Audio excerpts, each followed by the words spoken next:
Պարոն Փարսյան, խնդրում եմ կասեք, ինչ կրակոցների ու ինչ ձայների մասին են խոսում կապանցիները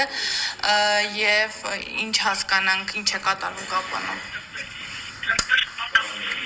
Կապանում ոչինչ չի կատարում, հստակեցնում որ Կապանում եւ Կապանի սահմաններին կրակոցներ չկան։ Ձայներ լսվում են Իրանի կողմից։ Այսօր լսվել են Իրանի կողմից։ Այսքան այսքանն է, բոլոր ձայները հենց Իրանի սահմանից են գալիս։ Իրանի կողմից, Իրանի Իսլամական Հանրապետության կողմից են ձայներ լսվել։ Իսկ Կովսականը։ Ճիշտ ասած, ձայները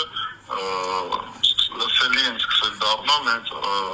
Իրանում ռազմական գործողություններ սկսելու օրվանից։ Իսկ Կովսականից եկող ձայները։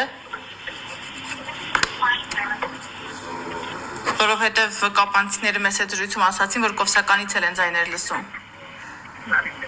Դա հստակ չէ։ Լավ,